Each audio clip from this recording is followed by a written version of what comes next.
Licuria, our forums moderator, Emmys expert extraordinaire, and host of his own site, awardsheaven.net. And as you can see, a new daddy. Rob, introduce us to that future Emmy winner. Future Emmy with Juliet, live from Sydney, Australia. Say hello. Just a little shy. Let's pass her over to Mummy. Okay. It's also rather early in the morning in Sydney, we should explain. Now, Rob, let's talk about your favorite category, which is Best Drama Series. Give us your 6 projected nominees. Now, it's only April. It's ludicrous for us to do this, but we're daredevils. What the heck? Yeah. Well, why not? You know? So, first of all, we have Mad Men. That's a given.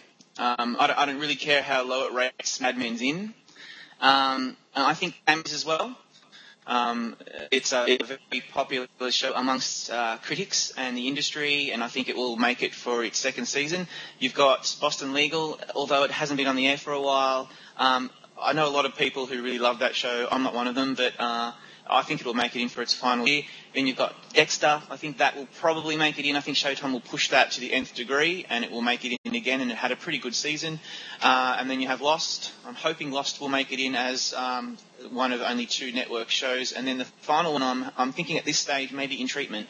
Okay. We should explain that this category is going to have 6 or 7 nominees instead of the usual 5. Yeah.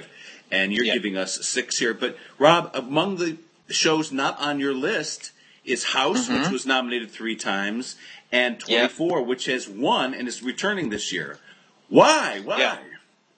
Well, the House thing is risky because I can see that is probably in that 7th slot. I just don't know. It's been nominated a few times, and I have a feeling it might drop out, but who knows? I mean, it gets nominated every year no matter what kind of season it has. Also, I don't know, 24, really? Are we really thinking 24 is any good anymore? Sorry to all the people who make 24. I know you work very hard, and Kiefer Sutherland, you're a fantastic actor, but come on. Like, I'm done with 24. I don't think it's going to make it. Sorry, Boomer. Sorry, everybody, but no. Okay, so you're giving us Rob's opinion, or are you actually projecting the view of Emmy viewers here? Good question. Look, I think 24 is going to get a few nominations, but I just think it's been off the radar for long enough for Emmy voters to finally say, look, we're just going to continue our little cable affair, and we're going to throw a couple of crumbs over to the network shows, but 24, we're done with you. We're done. We've broken up. We don't want to see you anymore. That's what I think, but who knows? We'll see. Last year, the year before, there were top 10 runoffs. We should explain that there was a first round of voting that was just a pooling of the 14,000 members of the TV Academy that they came up with their top 10 favorites, and then there were judging panels that whittled it down to 5 after viewing sample episodes. That's not going to happen this year. It's all a popular vote with 6 or 7 contenders. Now, but by looking at last year's list, that tips us off of what might be on this year's list. And there were 2 shows on that list last year that you think couldn't come back, and that was Grey's Anatomy and The Tudors. Yeah, look, I think the Tudors probably will get a few votes, but you're not going to see 2 Showtime series in the top 6 or 7. I just can't imagine it happening. So if you're going to choose between that or Dexter comes up on top. And then you've got Grey's Anatomy. I don't know. I just think with that whole storyline over the first half of the season with Danny Duquette, I think it was, and Katherine Heigl's character, and that was being slammed left, right, and centre. And I just think it might be time for Grey's Anatomy to step out. There might be a few nominations for some of its actors, but I just think it's kind of a bit over. I think we're all a little over Grey's Anatomy. I could be completely wrong, but no, I don't think it. There are so many good drama series at the moment, Tom. You know this. Like, there are so many. Breaking Bad. The Shield came back. True Blood was really good for its first season. There are heaps of really good drama series out there. And so there's just so much to choose from. So shows that aren't really making the cut every week and every episode are just going to find it very difficult. That's right. Breaking Bad, do you think that really has a chance of getting in? Of course, Bryan Cranston won Best Drama Actor last year, but the show itself is just hanging in there.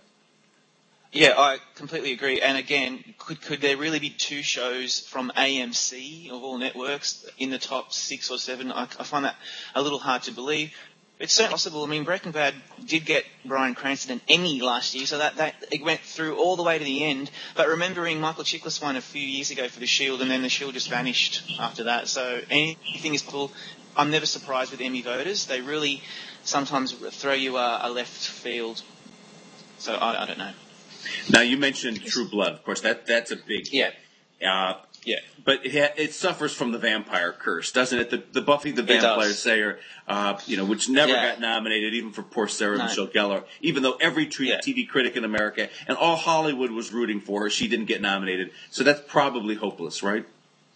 Yeah, look, that's one of Emmy's dirty little secrets, that Buffy the Vampire Slayer and shows of that ilk have never really been given the time of day. And so True Blood is going to suffer from that as well. It's a fantasy. It's got the whole vampire thing. But, True Blood is not on the WB or CW, whatever it is called these days. It's on HBO. So that's a big plus. It has an Oscar winner as its lead actress. It has some great performances. And Tom, really, how many shows started off with a certain rating and then just continued to go up and up and up in its first season? Not many.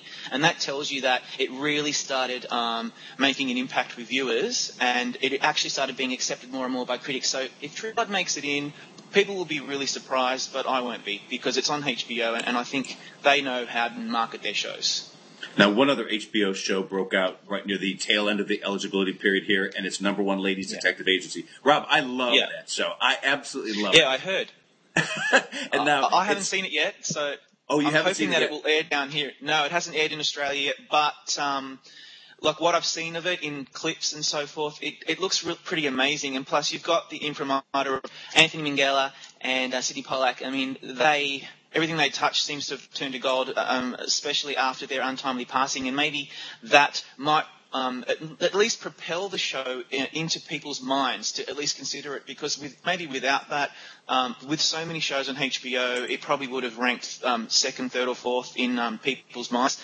This is going to put it out there for people to watch, and if it's really as good as you say it is, then why not? I mean, I think a couple of its actors will make it through, so why not the show? I mean, I'm wondering why it didn't go into the miniseries category. There must have been some reason, maybe under the created by rule, but it's only 5 or 6 episodes long. I know it probably qualifies technically, but it probably should have gone in miniseries if it could have done that. I don't know. Mm-hmm. It probably could have too, but of course they're hoping for the long term psychology of it settling in as a series. Now, what about the new series, Rob? What about Southland and The Mentalist? These did well with ratings, at least. The Mentalist did. They did. The Mentalist came right out of the gate and has done extremely well. Lead actor is an Australian. He's a very good actor, and he's been working for years and years. He's finally broken through with the American public. That's fantastic. But really, again, it's another CBS procedural show like NCIS and CSI. There are so many shows with letters in them, and thankfully this one is actually a word. But I don't know. I just can't imagine it ever being nominated for drama series. I think its best bet is Simon Baker. And as for the other new shows, like Southland is just debuted a week or two ago in America, and the ratings seem to have suggested it's not a dud. However, I don't know, the reviews are mixed. I'm not really sure if that's really going to make an impact as well. If anything, by the John Wells team will make an impact. Maybe it might be ER coming back. Who knows? But Southland, forget it.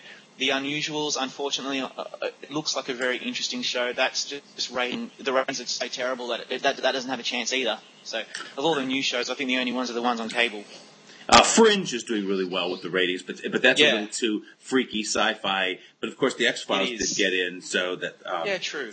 That's possible. But Fringe really hasn't made an impact on the culture like the X-Files did yet. Mm-hmm. It's a J.J. Abrams show, so that helps, but it is a little bit out there. I think Fringe will probably want to put all of its eggs in the John Noble basket. Hopefully, he might be able to ride through some of its buzz into a nomination himself, another Australian night. But look, who knows? I can't see Fringe making an impact though. No. But let's go back to an idea you just visited a second ago, which is ER coming back. That was nominated in its early days. It finally won one day in its early years. It fell off the Emmy radar. It could come back, couldn't it? Why not? I mean, look, do you remember the day when it was all about ER and NYPD Blue? I mean, really, they were the two shows that were just winning everything or getting nominated for everything, and deservedly so. It did fall off. I think it fell off probably because a lot of its big stars were not around anymore, and also because all the other networks, cable started coming